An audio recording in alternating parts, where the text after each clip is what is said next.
Dice, entre los cuales, voy. Sí, dale. Dice, entre los cuales estáis también vosotros, llamados a ser de Jesucristo, a todos los que estáis en Roma, amados de Dios, llamados a ser santos, gracia y paz a vosotros de Dios nuestro Padre y del Señor Jesucristo. Muchísimas gracias, Kim. Ahorita estamos observando Romanos, la carta, en mi opinión, la carta más fundamental que tenemos dentro del Nuevo Testamento. Es una carta que está increíble y hace referencia más que nada al actuar de Dios con su gente, en la forma en la que Él está llegando con su soberanía para elegir un pueblo para Él mismo y a través de eso recuperar este pueblo, ¿no? Es el Evangelio mismo. Ahorita ya vimos en unas sesiones anteriores qué es lo que implicaba este Evangelio, ¿no? Dijimos en el primer versículo que había apartado mensajeros, había llamado a personas y había apartado mensajeros para que proclamasen este Evangelio. En el segundo versículo hasta el cuarto versículo dijimos, es un evangelio que es primeramente planeado, no es uno que sea nuevo, es un evangelio que se entregó en el Antiguo Testamento a través de cientos de años y a través de esos mensajeros, que en este caso eran los profetas, fue llegando a las personas para poder proclamar acerca de qué era el evangelio. Y entonces, ¿qué es lo que trata el evangelio? Trata acerca de Jesucristo, ¿no? Eso nos dice en el versículo 3, es el mensaje acerca de su Hijo, ¿no? Y entonces este Hijo se vuelve el centro del Evangelio. Es el mensaje de la proclamación del reinado de una persona. Y en este caso es Dios mismo, Jesucristo en la carne, que murió, que resucitó con poder y a través de su resurrección trajo a la vida a muchas personas, ¿sí? Y entonces Pablo les dice en el versículo 5 que esto lo recibió él también, no le fue dado por algo que hizo él, sino que él lo recibió por gracia, ¿no? Entonces nos quedamos ahí metidos en la parte de todos los que reciben este evangelio es por gracia, no lo reciben por ninguna otra cosa. Y entonces dice, ¿quiénes son los que reciben esta gracia? El versículo 6 y versículo 7 son los que son llamados, ¿sí?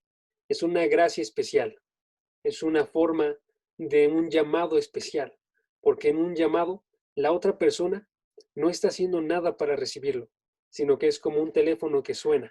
Si tú no hiciste nada para que sonase el teléfono, sino fue el que estaba del otro lado de la línea al marcarte, y entonces tú solamente lo respondes y entregas tu voluntad para poder tener este camino, ¿sí? Y entonces lo que vimos la vez pasada fue acerca de qué es lo que implica este llamado, ¿no? Este llamado, concluimos, es la parte de una forma activa de llamar, ¿sí? No es simplemente la voz que está haciendo una invitación, sino es una voz que hace la invitación y esa invitación se acepta, porque dice el versículo 6, entre los cuales también están ustedes llamados, y como decía esta Jime ahorita, a ser de Jesucristo, ¿sí? Es un llamado que completa aquello para lo que fue hecho, ¿sí? Hace que lleguen a la parte de ser de Jesucristo. O el versículo 5 dice, a que lleguen a la obediencia de la fe, ¿sí? Si no hay obediencia, este llamado no se completa. Y eso es lo que está describiendo este llamado. O versículo 7, están llamados a ser santos. Es un llamado que está completando estas características. Está llevando a las personas entonces a la obediencia de la fe, está llevando a las personas a ser de Jesucristo, está llevando a las personas a ser santos. Y santos significa aquí apartados, no significa santidad en relación a un buen comportamiento, aunque también luego implicaría eso, ¿no? Pero significa un llamado a ser apartados para alguien, para ser de Jesucristo, ¿no? Y ahorita quiero checar 2 versículos muy rápidamente para recuperar esta idea y después para movernos a la siguiente, ¿va? Nada más antes de que comience. ¿Qué versículos leyó, Jaso? Porque no los anoté, porfa. Los versículos que acabo de leer son Romanos capítulo 1, versículo 5 al versículo 7. Ah, sí. Es que estoy en mi teléfono. Me voy a salir tantito, pero te digo. No te preocupes. Dale. ¿Quién se ofrece a aceptar si es que alguien nuevo entra? Es que no voy a poder mientras comparto pantalla. Yo, amigo. Te hago tu anfitrión. Estás. Muchas gracias. Y vamos a compartir. Primer versículo. Vamos a ver primeramente capítulo 4 de Segunda de Corintios. ¿Va? Segunda de Corintios, capítulo 4. Versículo 4 al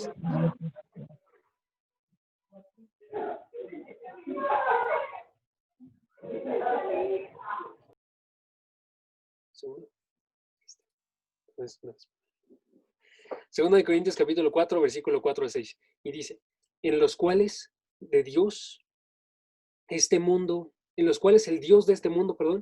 Dios de este mundo ha cegado el entendimiento de los incrédulos, para que no vean el resplandor del evangelio de la gloria de Cristo, que es la imagen de Dios. ¿Ok? Estamos viendo una parte de Pablo que está hablando acerca de ciertas personas que no están recibiendo el evangelio, ¿no? Y está diciendo, estas personas que no están recibiendo el evangelio, ¿es por qué? Y entonces nos da una razón. Porque el Dios de este mundo, o sea, Satanás, él está actuando de forma que va cegando a las personas en su entendimiento, de modo que son incrédulos estas personas. Las personas que son incrédulos tienen la característica, y también nosotros, antes de que llegásemos a la fe, de que éramos cegados, estábamos ciegos a la fe, de modo que nosotros no veíamos el resplandor del evangelio, de la gloria de Jesucristo. Si recuerdan ustedes el momento en el cual no eran creyentes, cada uno de nosotros no veían el evangelio como algo importante, no veían a Jesucristo como algo importante. Algunos incluso lo veíamos como algo detestable, ¿no? Como algo de lo que alejarnos y algo que no teníamos que estar en ningún contacto con. Sin embargo, esto realmente es la imagen de Dios. Cuando estábamos nosotros diciendo que no al evangelio, nosotros estábamos diciéndole que no a la imagen de Dios, ¿sí? Y entonces dice, una forma en la que sí llega a las personas. ¿Cómo es que sí llega a las personas esto? Llega a través de una predicación, ¿no? Entonces dice Pablo, no nos predicamos a nosotros mismos, sino a Cristo Jesús como Señor, y a nosotros como siervos de ustedes, por amor de Jesús.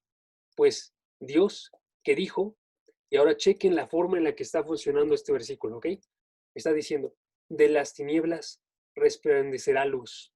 Es el que ha resplandecido en nuestros corazones, para iluminación del conocimiento de la gloria de Dios en el rostro de Cristo. Chequen, ¿qué destacó aquí? Destacó la parte de resplandecer, porque se menciona 3 veces, como un resplandecerá, como un resplandecido, como una iluminación para dar conocimiento de la gloria de Cristo, ¿sí? Y entonces lo que sucede en cada uno de nosotros es que en algún momento eso se rompe, de modo que una persona predica y entonces existe un cambio en nuestro corazón y ese cambio permite que nosotros podamos ver, nosotros regresamos a la vista. ¿Y quién es el que está actuando detrás de eso? Es Dios, pues Dios que dijo, ¿sí? Y entonces trae luz Dios a cada uno de nosotros de modo que podamos ver lo que está sucediendo aquí, ¿sí? Y entonces está haciendo un paralelo.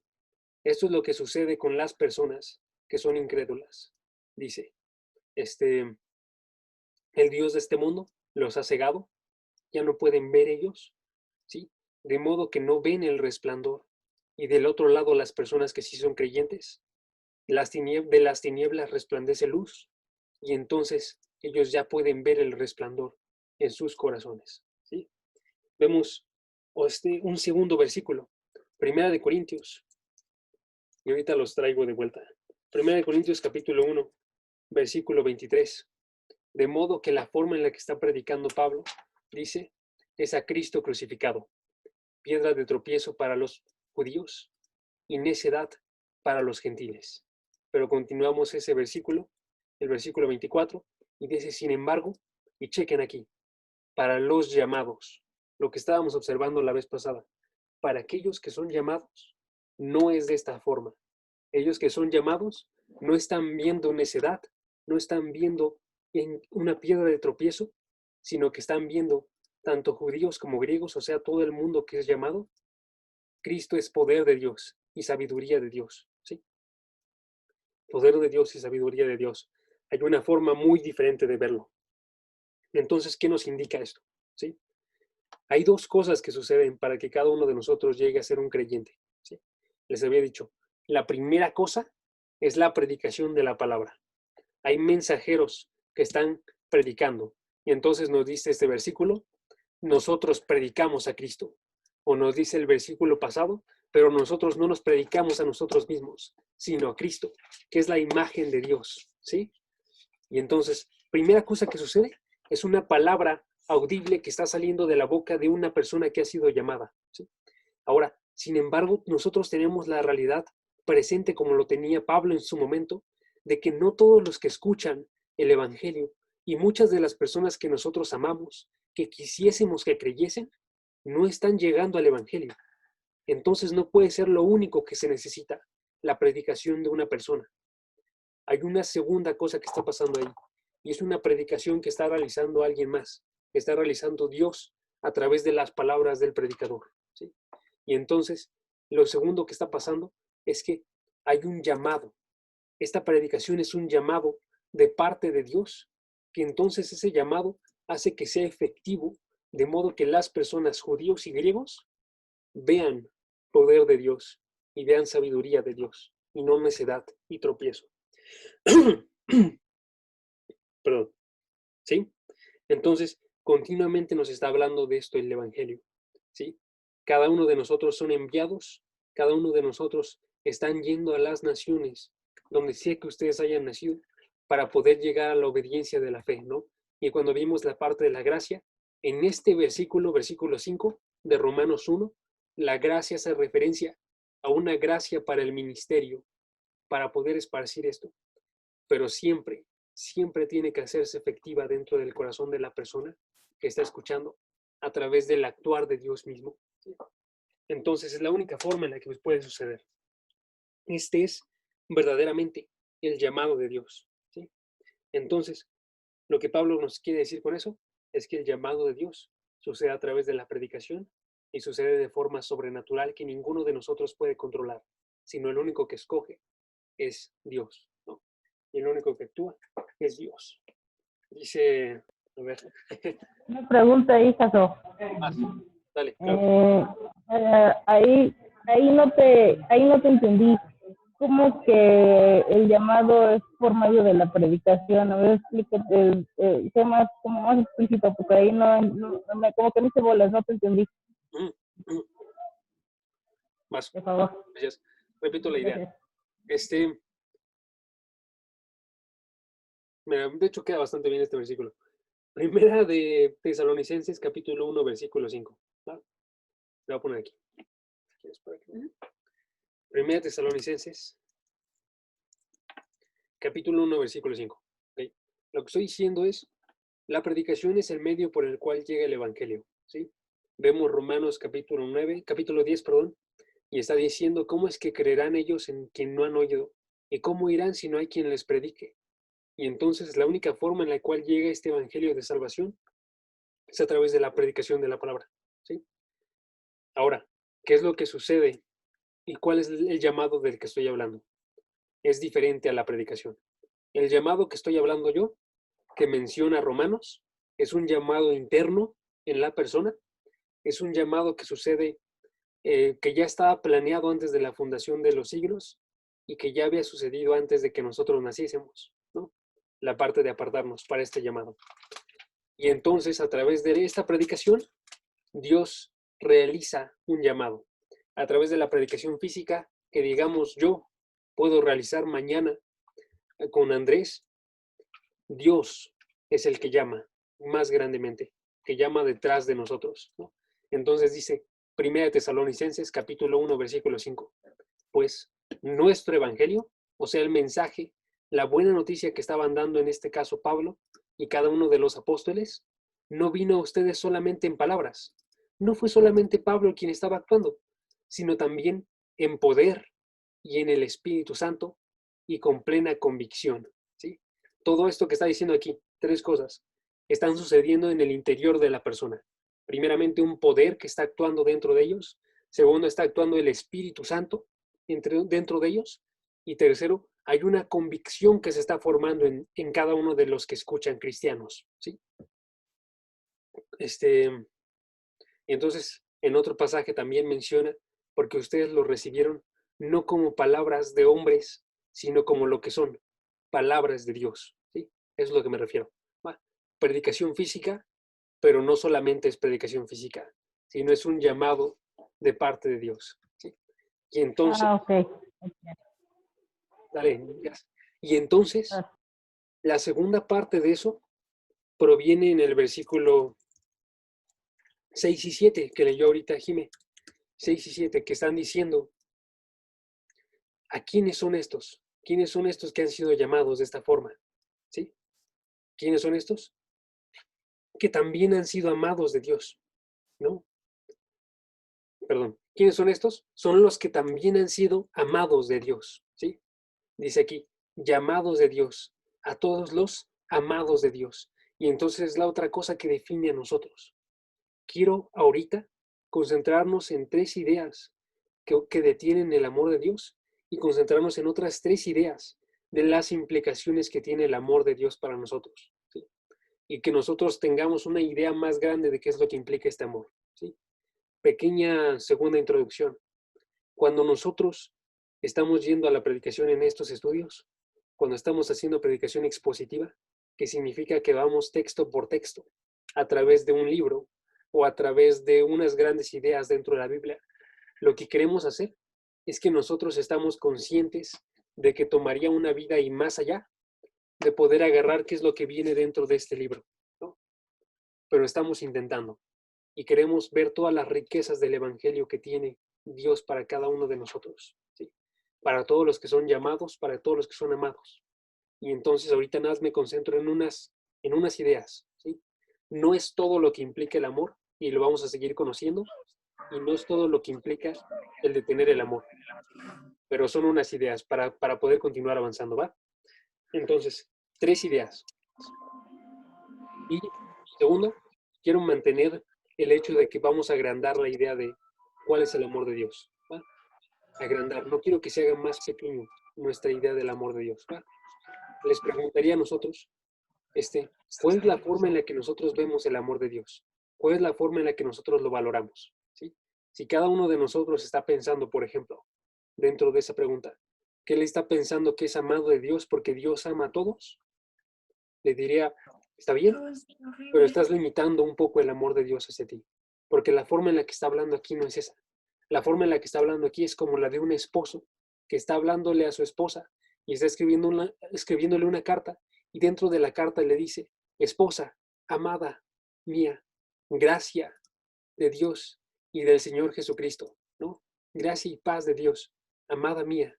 Y nosotros, si leemos esa carta, no estaríamos pensando que está haciendo referencia a que esa persona es cristiana y que está amando a todas las mujeres por igual dentro del pueblo en el cual está mandando esta carta. Y entonces, amada mía está haciéndolo igual a todas las demás. Si no estaríamos pensando, lo está haciendo de forma especial.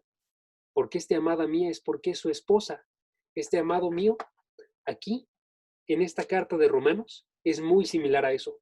Es como Dios hablándole a su novia, hablándole a la iglesia y diciéndole con un amor especial, con un amor muy grande y específico para ellos. No solamente el amor que está dándole a todos, ¿sí?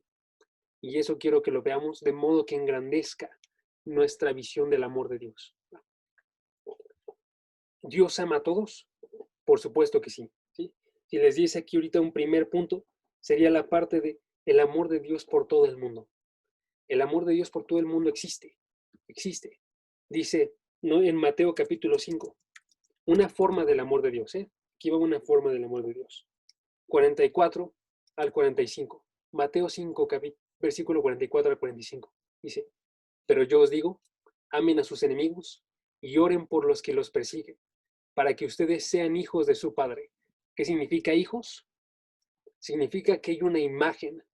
Entonces, si alguien está amando a sus enemigos, él está siendo como su Padre, porque el Padre también ama a sus enemigos, también ama a los enemigos, ¿sí? Hay un amor de Dios por todos, aún por los que son enemigos de Dios, ¿sí? Para que sean hijos de Dios, de su Padre que está en los cielos, porque Él, y esta es la forma en la que está amándolos, ¿ok? ¿Cuál es la forma en la que está amándolos? Perdón, o sea, ¿cómo esto no se contradice a la hora de que también él va a haber una condenación. O sea, entiendo la parte de justo y demás, pero como no hay una contradicción a la hora de llevarlo, de él ama a sus enemigos, sin en cambio va a haber una condenación. No sé si fuera todo esto amor y nos amara a todos justo como su novia, ¿no habría perdón por siempre?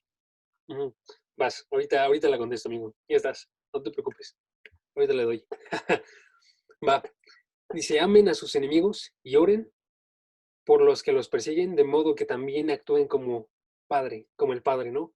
El Padre también está amando a sus enemigos y también está orando, también está haciendo una forma de amor. Ahora, chequen la forma en la que esto se realiza, ¿sí? Dice, porque Él hace salir el sol.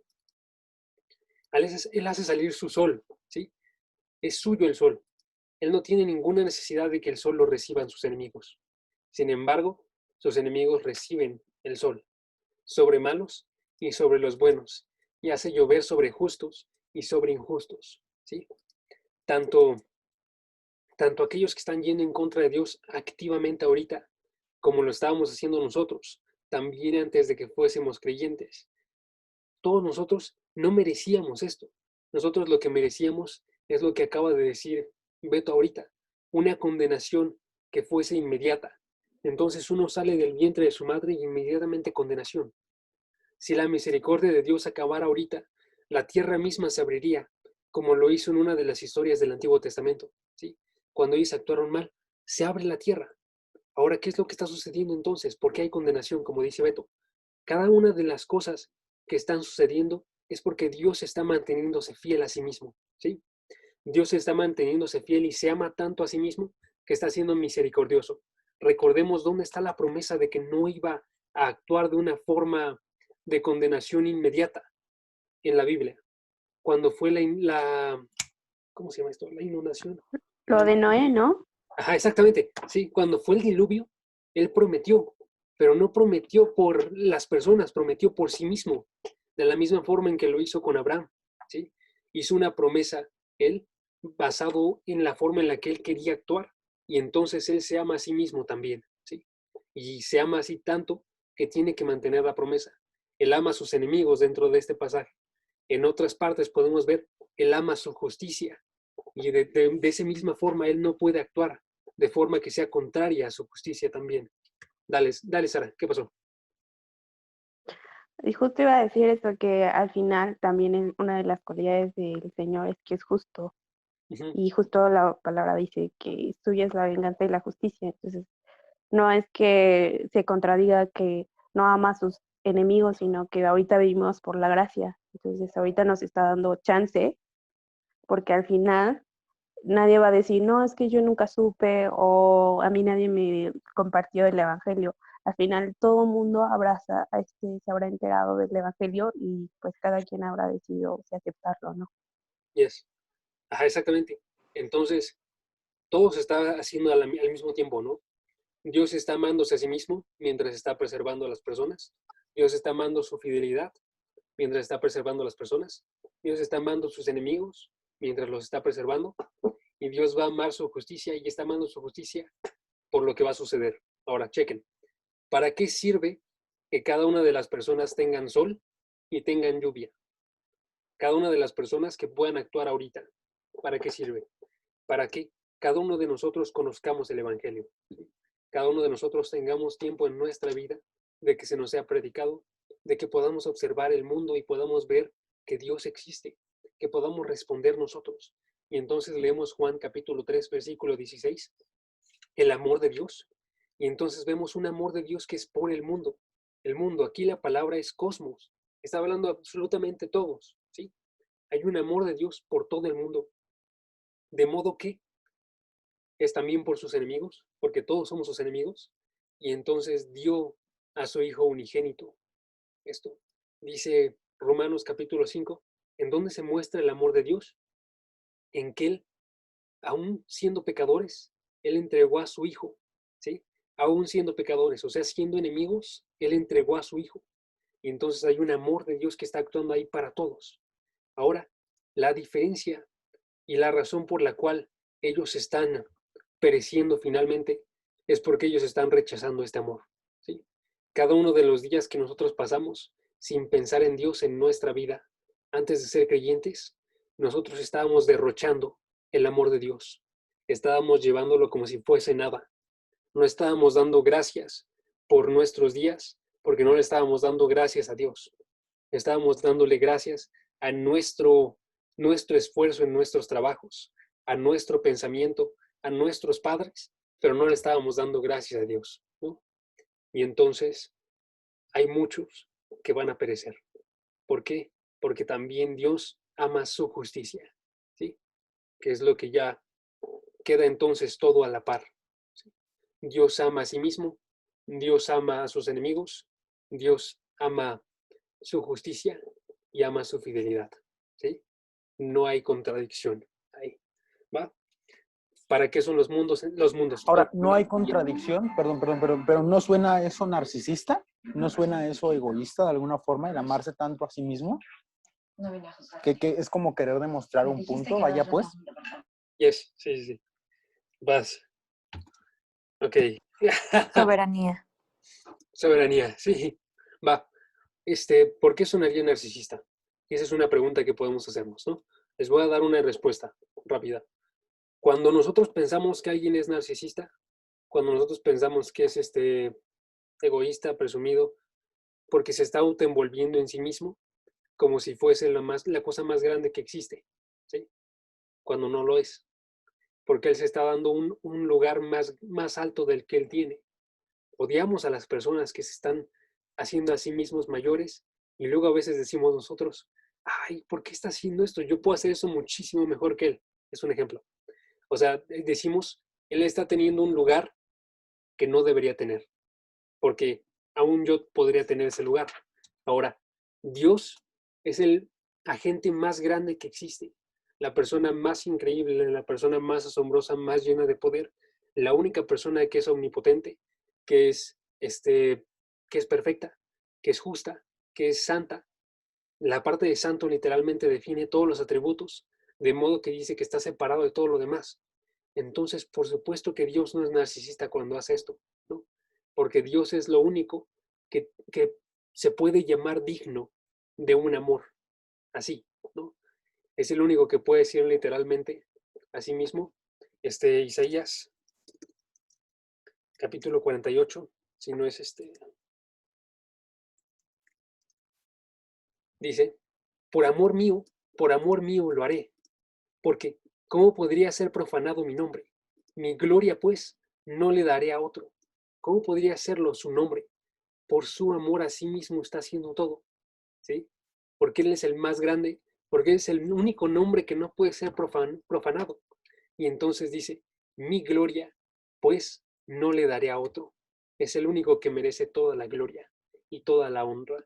Y entonces termina Romanos, capítulo 11, versículo 33. Profundidad de las riquezas y de la sabiduría del conocimiento de Dios, cuán insondables son sus juicios e inescrutables sus caminos. Faltaron versículos. Pues ¿quién ha conocido la mente del Señor? ¿O quién ha llegado a ser su consejero? Está arriba de todos. ¿O quién le ha dado a él primero para que se le tenga que recompensar? Porque de él y por él y para él son todas las cosas. Y esta es la parte que me gustaría que checaran, sobre todo para ver esa parte del amor a él mismo. De él, por él y para él son todas las cosas. Una persona no puede ser, la vemos como presumida porque está hablando de cosas que tiene alguien más, está hablando de cosas que tiene porque alguien más se las dio, pero Dios, nadie le dio nada a Dios, ¿sí? Dios es autosuficiente, Dios es el único que está completo. ¿Qué dice?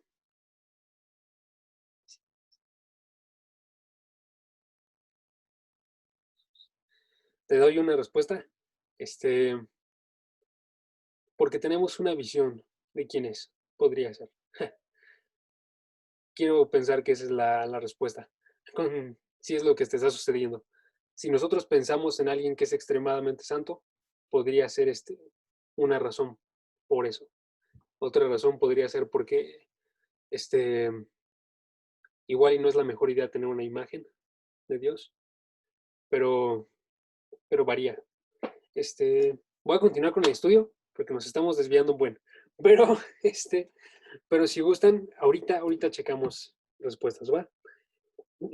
Seguimos con la idea. El amor de Dios para todos los demás, ¿no? Entonces, Juan capítulo 3 está hablando acerca de esta forma en la que actúa su amor para con todos. Y sin embargo, hay gente que no lo está recibiendo, ¿sí? Y entonces vemos que hay una diferencia de amor para las personas, ¿sí? Hay un amor que es general para todo el mundo. Hay un amor que están recibiendo todos los que son también enemigos de Dios y todos los que ya no son llamados enemigos, que en un momento lo eran, pero que ya no lo son, también está recibiendo un amor. Y este amor no es un amor que es general, sino es un amor que se extiende aún más profundamente. Y entonces, lo que les digo, hay que agrandar nuestra imagen del amor de Dios. No decir que nosotros solamente que nos amó Dios de la misma forma en la que ama a todos los demás, aún inconversos, sino que los está amando de forma especial, como lo está diciendo aquí Romanos 1, versículo 7. Ellos se están llamando a sí mismos. Bueno, Pablo se está llamando a sí mismos amados de Dios. Y les está diciendo a los romanos, llámense a sí mismos amados de Dios, ¿sí? Entonces, ¿cuál es el amor de Dios por sus llamados? Segundo punto, ¿sí? Aquí vemos. El primer punto hacía referencia al amor de Dios por todos. Segundo punto, el amor de Dios por sus llamados. Y ahora lo que me gustaría checar con ustedes sería ver una forma de amor en cómo ha actuado a través de la historia de la Biblia, ¿sí? Entonces, vamos a ver solamente 2 pasajes, pero que hacen referencia a cosas que estaban sucediendo aquí. Esta parte de amados de Dios no es la primera vez que sucede. Esas eran palabras que ya se habían dicho para el pueblo de Israel y que ahora son apropiadas dentro de la iglesia, ¿sí? De modo que se extiende para todos. Ahora, ¿qué es lo que sucedía con el pueblo de Israel? Que había un tipo de amor que era muy diferente, ¿sí? Era un amor de Dios que estaba siendo específico y que estaba consiguiendo algo. 2 pasajes entonces.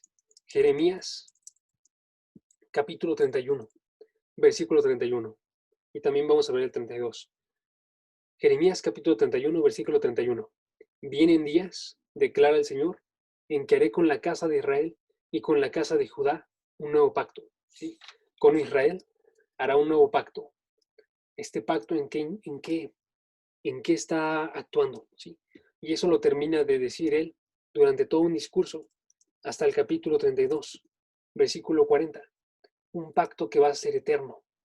De que yo, ahí chequen, yo, vamos a traer esta idea, ¿ok? Yo, Dios, no me apartaré de ellos para hacerles bien. No me apartaré de ellos para hacerles bien. E infundiré mi temor en sus corazones para que no se aparten de mí. Perdón, ¿este temor es el llamado temor a Jehová o es temor literal, ha sido de tener miedo? Es el temor de Dios. Sí. O sea, pero sí, miedo, distancia, ¿cómo? Vas, voy. De hecho, me está agradando esto de las preguntas. Si gustan seguir dándoles, también está padre. En la antigüedad, la forma en la que trabajaban los discípulos era que ellos tenían que seguir a la persona, de modo que Jesús dice a sus discípulos, síganme, y luego para aprender, hacían preguntas a los discípulos o hacía preguntas el que les estaba enseñando, ¿no? Y entonces los hacía pensar a través de esas preguntas y también respondía. Entonces está padre. Pero va. ¿Cómo sabemos qué tipo de temor es? De acuerdo a lo que está diciendo Beto aquí, ¿sí? Viendo las implicaciones que tiene ese temor, ¿sí? Dice, mi temor en sus corazones. ¿Qué va a realizar este temor? Un segundo.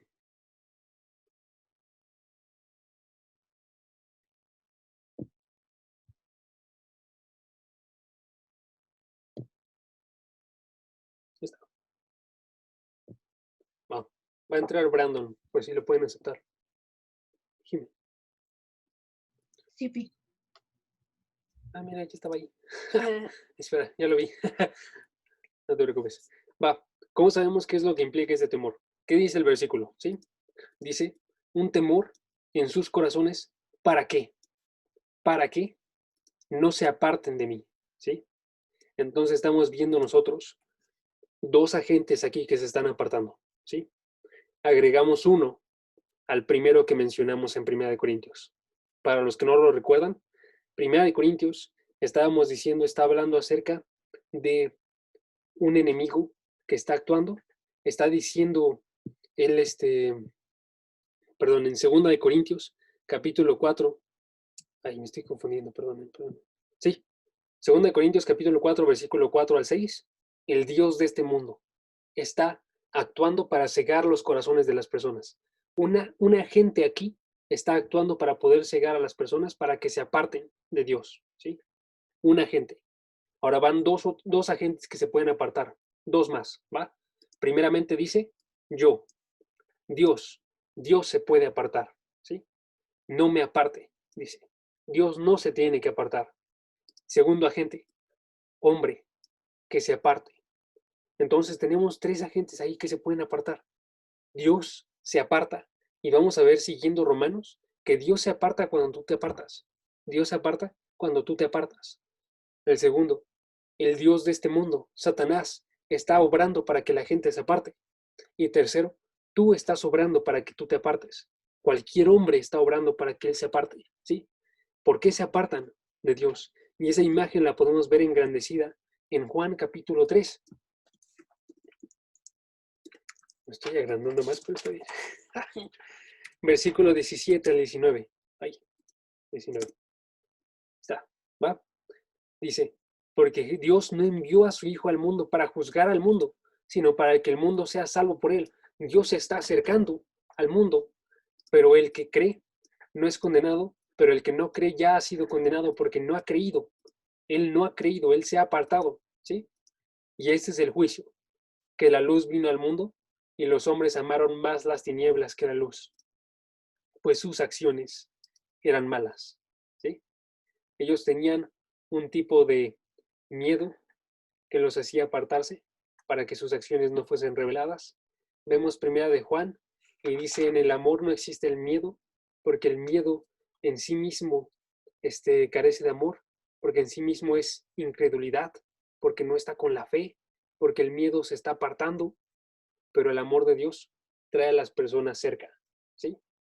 Ahora, ese es un temor, por eso metí este versículo, este es un temor que no es el mismo temor del que hablamos en el versículo pasado, porque este temor es para que no se aparten y el otro temor es para que se aparten, ¿sí? Entonces, no es el mismo temor. Estamos hablando de un temor que en este caso implica una reverencia a Dios, implica un ver quién es Dios, implica algo que nos permite ver que Él está separado de todos los demás y entonces implica ver quién es en su grandeza para podernos nosotros acercar a Él, ¿sí? El otro temor implica condenación, es lo que decía el versículo. Dice, en el perfecto amor, no hay temor, porque el que tiene temor no ha sido perfeccionado en el amor, pues el temor en sí mismo trae condenación, ¿sí? Trae condenación, es un temor por condenación, y este no es un temor así, ¿va?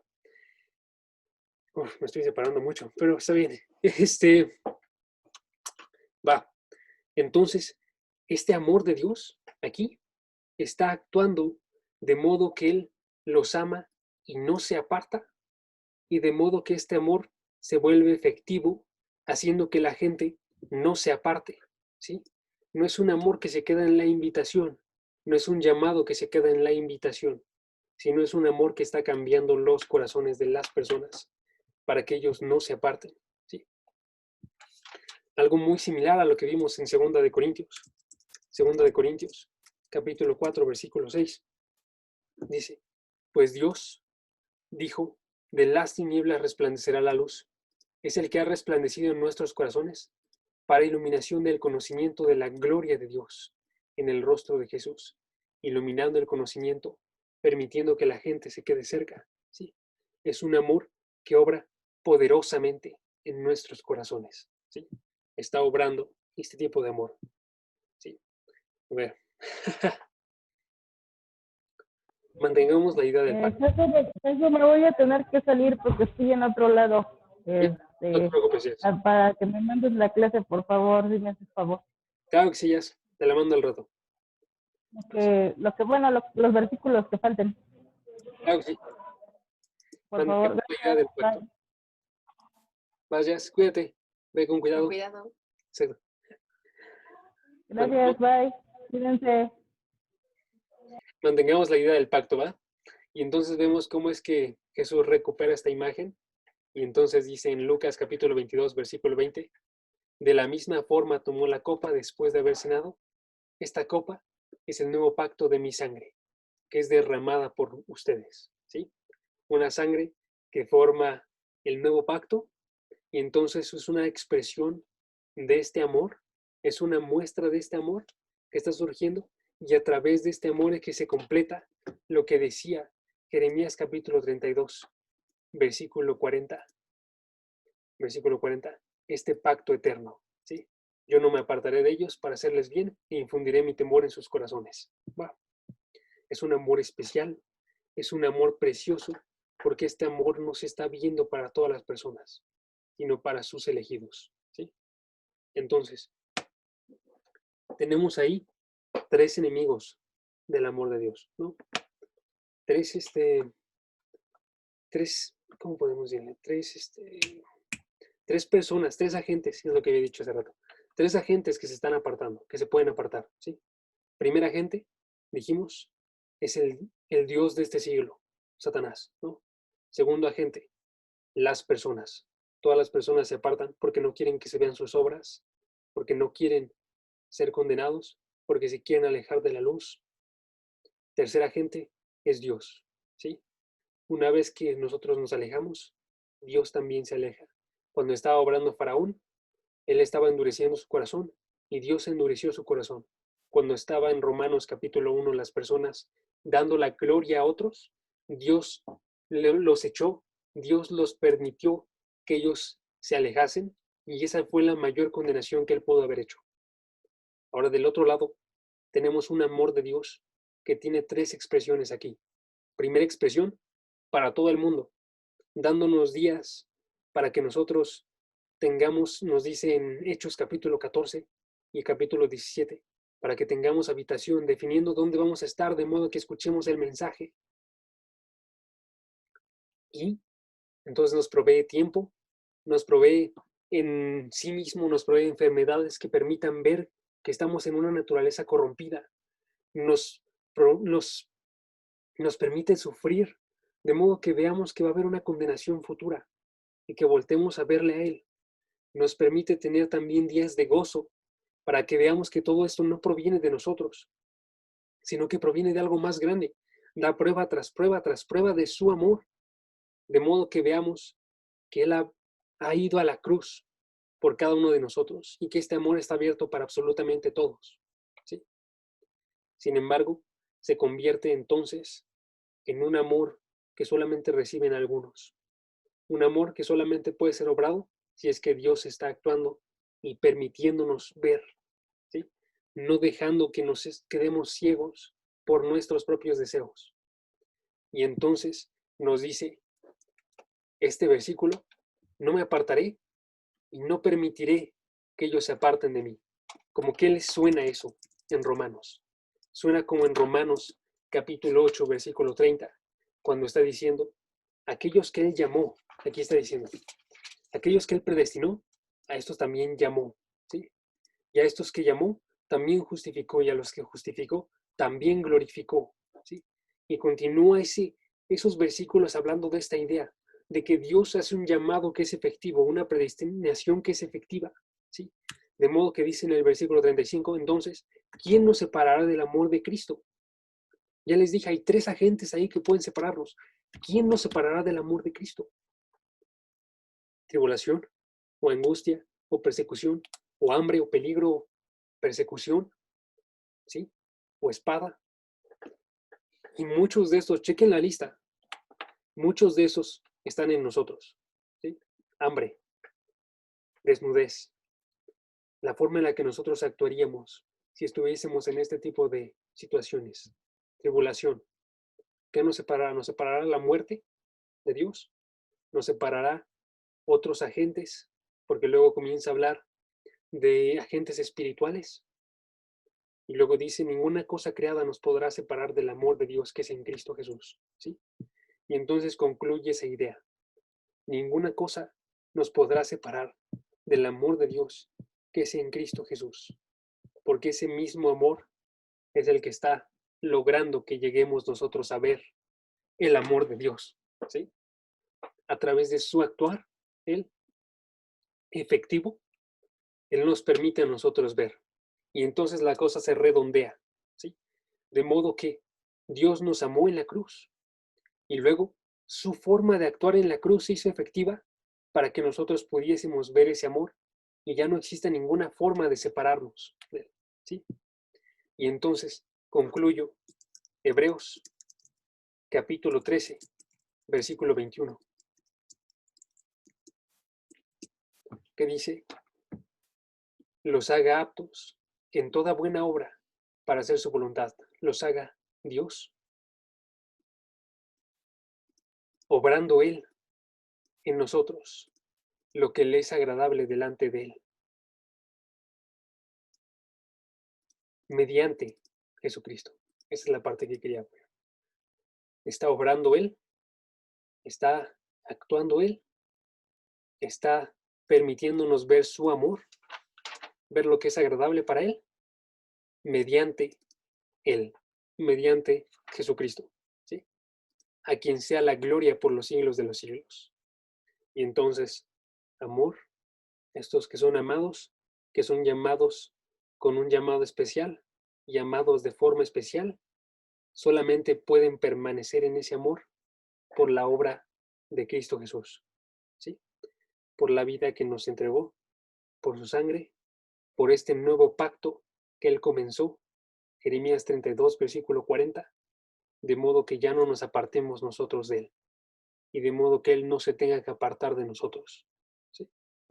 Y entonces eso nos deja a nosotros agradeciendo, nos deja a nosotros predicando el amor de Dios y predicando, vean a Jesús, para que ustedes no dejen de amarlo. Y terminamos orando. ¿Puedes orar, Jimé? Por favor. Sí, Vas. Padre Santo, te bendecimos, Señor. Te damos gracias por este estudio, Señor, porque le has dado sabiduría a Jaso. Te damos gracias por la vida de todas las personas que están en este momento, en este estudio, y también por la vida de las que no pudieron estar, Señor. Te pedimos que cada día nos interese más saber de ti y conocerte. Te damos gracias, Señor, porque pues en este tema nos has alumbrado nuestras vistas, nos has enseñado que tu amor es perfecto hacia nosotros y nosotros somos pues pecadores y pues tú nos amas a pesar de eso, Señor. Te damos las gracias, te pedimos por todas esas personas que están en la calle, Señor, que conozcan de ti. Te pido por las personas de este estudio que están aquí, bendice sus casas y sus familias, Señor. Te pedimos por Jazz, que se fue, y por todos los que no pudieron entrar, en el nombre de Jesús. Amén. Amén. Amén, amigos. Va. ¿Cómo ven? ¿Tienen algún comentario, pregunta? ¿Sugerencia? Sí, sigue grabando. Más. Muy bonito. Me gustó mucho. Es muy, muy interesante y muy bonito saber sobre el amor de Dios, ¿no? Sí, la verdad sí. Sí. Igual voy a repetir nada más para que quede claro. Nada más los puntos, porque se me fue a decir el último. Los primero, hay un amor por todos. 2, hay un amor especial por los elegidos.